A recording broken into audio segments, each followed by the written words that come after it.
Look, look.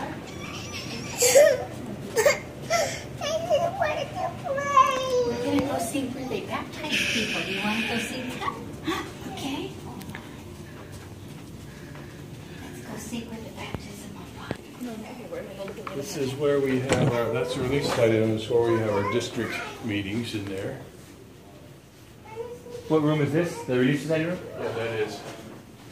And this is the cultural hall, I guess you could say, and the baptismal plant. When you watch that video of the dedication, the people were clear back in here and that thing was open, so you'll be able to see the This, oh, there's a big fat spider in there. Yeah.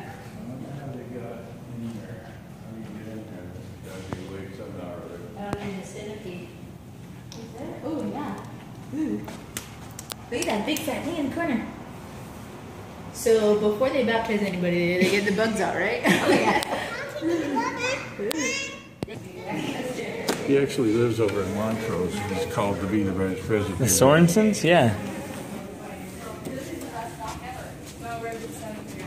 It's locked. What do you know?